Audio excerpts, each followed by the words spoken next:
Vayecholu hashamayim ve'haaretz.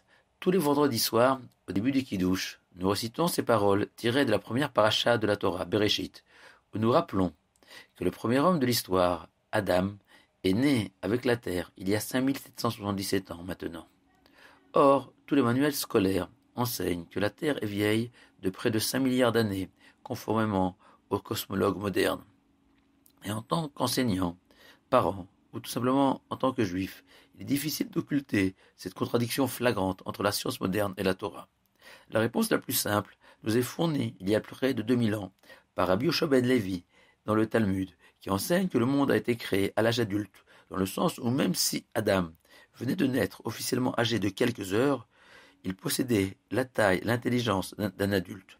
Ainsi, de la même manière, notre galaxie et l'ensemble de l'univers ont été créés en laissant penser que notre planète est le résultat d'une lente évolution s'étalant sur des milliards d'années.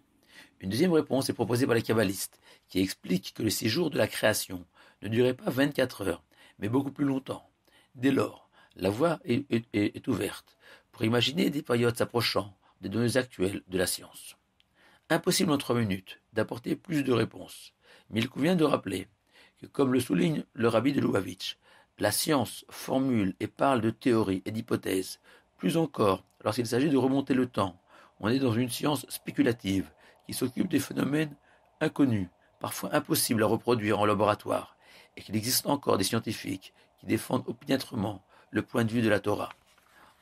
Enfin, il est essentiel de se souvenir de l'enseignement du Ramban, qui explique que la Torah ne vient aucunement révéler le secret de la création à travers ses premiers versets.